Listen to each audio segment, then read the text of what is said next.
Capítulo y competencia. Artículo 16. Carácter. La competencia atribuida a los tribunales provinciales es improrrogable. Exceptúase la competencia territorial en los asuntos exclusivamente patrimoniales, que podrá ser prorrogada de conformidad de partes, salvo lo previsto por las normas especiales para las relaciones de consumo. La declinatoria, inhibitoria o incompetencia declarada de oficio no suspenderá la realización de actos procesales realizados por el juez que previno, hasta la decisión firme al respecto. Ello no regirá para la competencia territorial, en cuyo caso la declinatoria o inhibitoria determinará la suspensión de las actuaciones, salvo las cuestiones urgentes y las medidas que fueren necesarias para la protección de los derechos de las partes.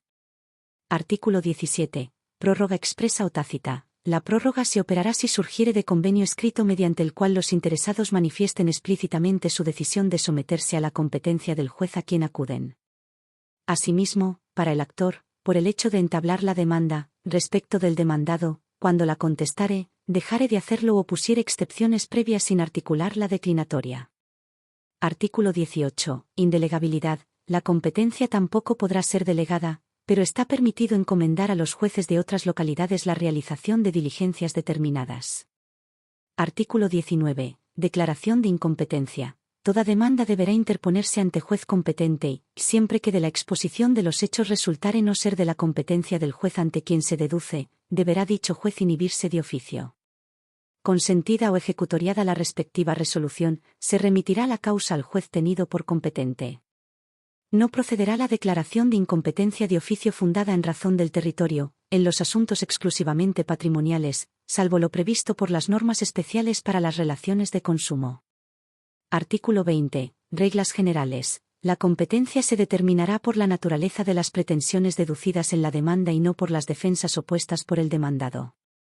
Con excepción de los casos de prórroga expresa o tácita y del fuero de atracción, cuando procediere y, sin perjuicio de las reglas especiales contenidas en este código o en otras leyes, será juez competente. 1. Cuando se ejerciten acciones reales sobre bienes inmuebles, el del lugar donde esté situada la cosa litigiosa. Si éstas fuesen varias o una sola pero situada en diferentes jurisdicciones judiciales, será el del lugar de cualquiera de ellas o de algunas de sus partes, siempre que allí tenga su domicilio el demandado. No concurriendo tal circunstancia, será el del lugar en que esté situada cualquiera de ellas, a elección del actor. La misma regla regirá respecto de las acciones posesorias, interdictos, restricción y límites de dominio, medianería, declarativa de la prescripción adquisitiva, mensura y deslinde y división de condominio. 2. Cuando se ejerciten acciones reales sobre bienes muebles, el del lugar en que se encuentren o el del domicilio del demandado, a elección del actor. Si la acción versare sobre bienes muebles e inmuebles conjuntamente, rigen las reglas correspondientes a estos últimos. 3. Cuando se ejerciten acciones personales, el del lugar en que deba cumplirse la obligación, en su defecto, a elección del actor, el del domicilio del demandado o el del lugar del contrato, siempre que el demandado se encuentre en él, aunque sea accidentalmente, en el momento de la notificación. El que no tuviere domicilio fijo podrá ser demandado en el lugar en que se encuentre o en el de su última residencia.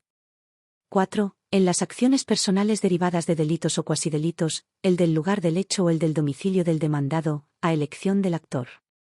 5. En las acciones personales, cuando sean varios los demandados y se trate de obligaciones indivisibles o solidarias, el del domicilio de cualquiera de ellos, a elección del actor.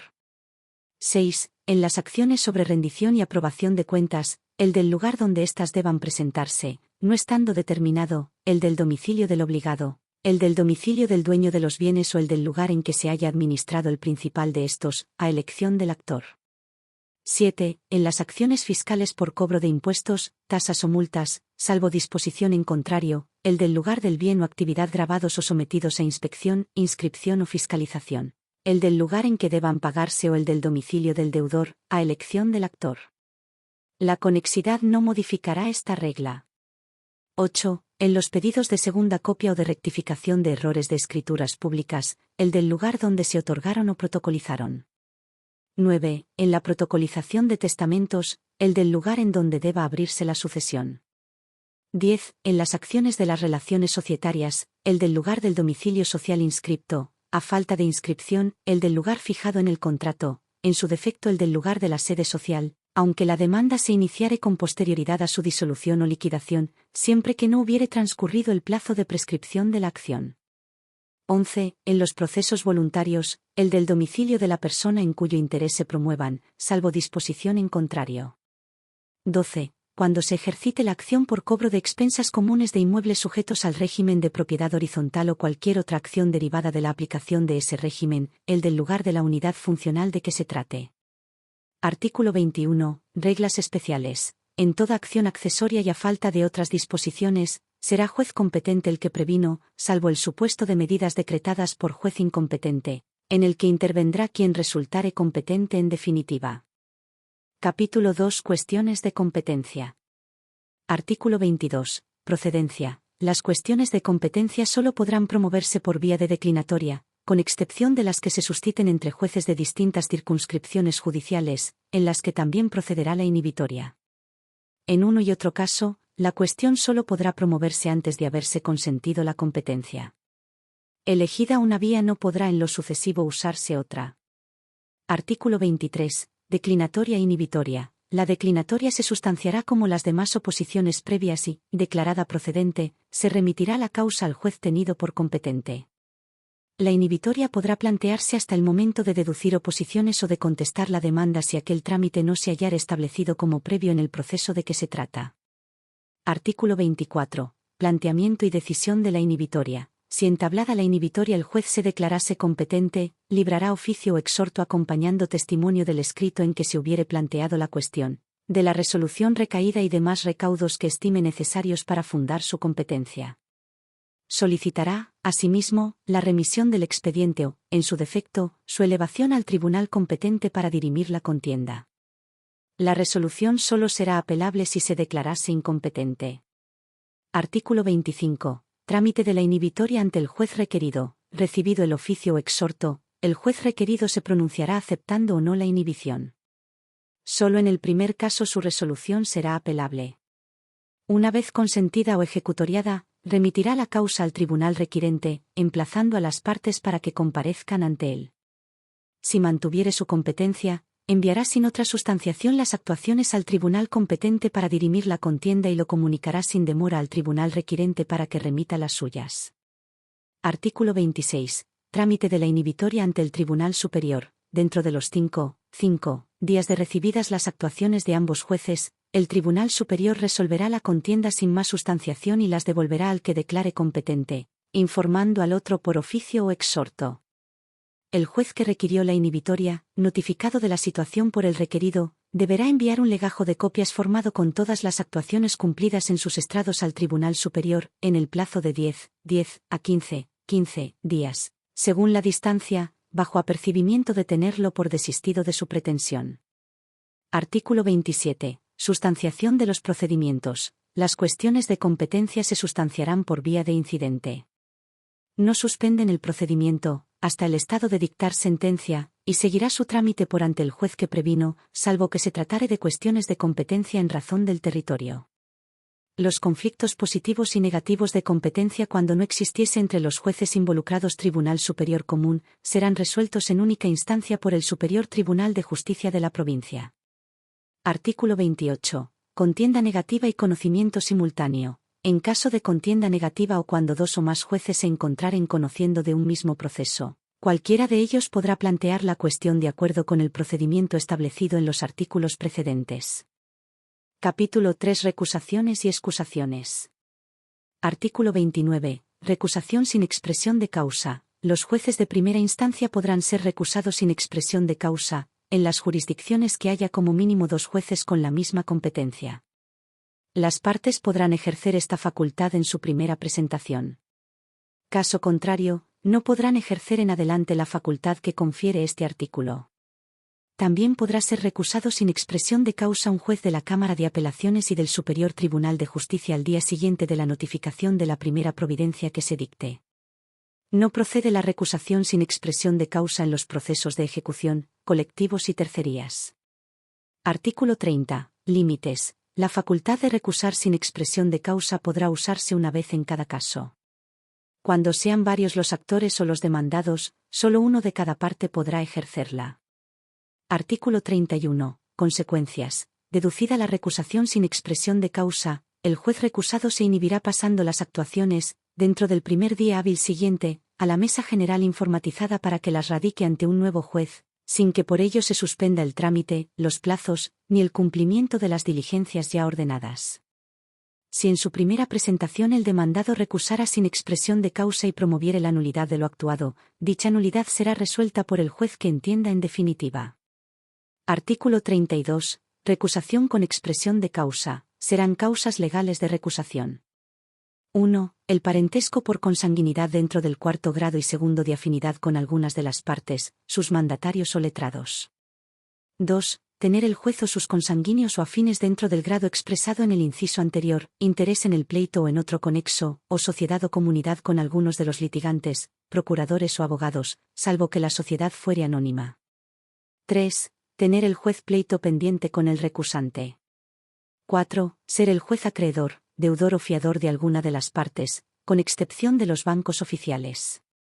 5. Ser o haber sido el juez autor de denuncia o querella contra el recusante o denunciado o querellado por éste, con anterioridad a la iniciación del pleito. 6. Ser o haber sido el juez denunciado por el recusante en los términos de la Ley de Enjuiciamiento de Magistrados, siempre que se hubiere dispuesto darle curso. 7. Haber sido el juez defensor de alguno de los litigantes o emitido opinión o dictamen o dado recomendaciones acerca del pleito antes o después de comenzado. 8. Haber recibido el juez beneficios de importancia de alguna de las partes. 9. Tener el juez con alguno de los litigantes amistad que se manifieste por gran familiaridad o frecuencia de trato. 10. Tener contra el recusante enemistad, odio o resentimiento que se manifieste por hechos conocidos. En ningún caso procederá la recusación por ataques u ofensas inferidas al juez después que hubiese comenzado a conocer el asunto. Artículo 33. Oportunidad. La recusación deberá ser deducida por cualquiera de las partes en su primera presentación en la causa. Si la causal fuera sobreviniente solo podrá hacerse valer dentro del quinto día de haber llegado a conocimiento del recusante y antes de quedar el expediente en estado de sentencia. Artículo 34. Tribunal competente para conocer de la recusación. Cuando se recusare a uno o más jueces del Superior Tribunal de Justicia o de una sala de apelaciones, conocerán los que quedan hábiles, integrándose el tribunal, si procediere, en la forma prescripta por la Ley Orgánica y el Reglamento del Poder Judicial. De la recusación de los jueces de primera instancia conocerá la Cámara de Apelaciones respectiva. Artículo 35. Forma de deducirla. La recusación se deducirá ante el juez recusado y ante el Superior Tribunal de Justicia o Sala de Apelaciones, cuando lo fuese de uno de sus miembros. En el escrito correspondiente, se expresarán las causas de la recusación y se propondrá y acompañará, en su caso, toda la prueba de que el recusante intentare valerse. Artículo 36. Rechazo in limine. Si en el escrito mencionado en el artículo anterior no se alegase concretamente alguna de las causales de recusación establecidas en este código o si se presentase fuera de la primera presentación en la causa, la recusación será rechazada por el tribunal competente para conocer de ella. Artículo 37. Informe del magistrado recusado. Deducida la recusación en tiempo y con causa legal, el juez informará sobre las causas alegadas y elevará el informe dentro de los 5 días. Artículo 38. Consecuencias del contenido del informe. Si el recusado reconociese los hechos, se le tendrá por separado de la causa. Si los negase, con lo que exponga se formará incidente que tramitará por expediente separado. Artículo 39. Apertura a prueba. El Superior Tribunal o Cámara de Apelaciones, integrados al efecto si procediere, recibirá el incidente a prueba por 10 días, con la ampliación que correspondiere en razón de la distancia, si hubiera de producirse fuera del radio del tribunal. Cada parte no podrá ofrecer más de 3 testigos. Artículo 40. Resolución. Vencido el plazo de prueba y agregadas las producidas, se dará vista a las partes y al juez recusado y se resolverá el incidente dentro de 5 días de vencido el plazo para contestar la vista. Artículo 41. Trámite de la causa principal. Cuando el recusado fuere un juez de primera instancia, interin se tramita la recusación, remitirá la causa principal a la mesa general informatizada para un nuevo sorteo de juez para que éste continúe su sustanciación. Cuando el recusado fuera un juez de cámara, la sala se integrará con un miembro de otra sala designado por sorteo. Cuando lo fuere un juez del Superior Tribunal de Justicia, seguirán conociendo en la causa él o los demás integrantes o sustitutos legales.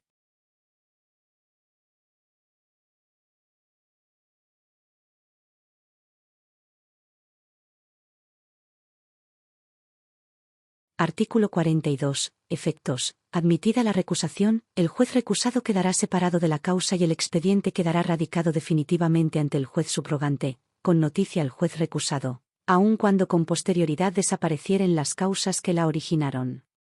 Cuando el recusado fuese uno de los jueces del Superior Tribunal de Justicia o de las salas de apelaciones, seguirán conociendo en la causa él o los integrantes o sustitutos legales que hubiesen resuelto el incidente de recusación. Desechada la recusación, se hará saber la resolución al juez o tribunal subrogante a fin de que devuelva los autos al juez de origen. Artículo 43. Recusación maliciosa. Desestimada una recusación con causa, la resolución aplicará las costas y una multa de hasta 5.000 unidades tributarias UT por cada recusación calificada de maliciosa. Artículo 44. Excusación. Todo juez que se hallare comprendido en alguna de las causas de recusación mencionadas en este código deberá excusarse. Asimismo podrá hacerlo cuando existan otras causas que le impongan abstenerse de conocer en el juicio, fundadas en motivos graves de decoro o delicadeza. No será nunca motivo de excusación el parentesco con otros funcionarios que intervengan en cumplimiento de sus deberes. Artículo 45. Oposición y efectos. Las partes no podrán oponerse a la excusación ni dispensar las causales invocadas. Entenderá en la excusación el juez a quien le hubiere correspondido hacerlo en caso de recusación. Si tal juez entendiere que no corresponde la excusación, así lo resolverá y devolverá los actuados al juez excusado. Interín, continuará con la tramitación de la causa. Aceptada la excusación, el expediente quedará radicado en el juzgado que corresponda, aun cuando con posterioridad desaparecieren las causas que la originaron.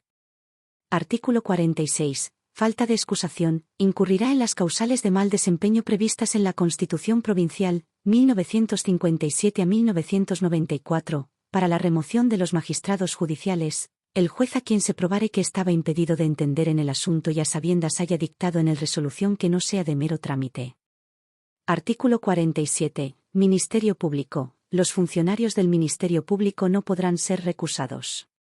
Si tuviesen algún motivo legítimo de excusación, deberán manifestarlo al juez o tribunal y estos podrán separarlos de la causa, dando intervención a quien deba subrogarlos.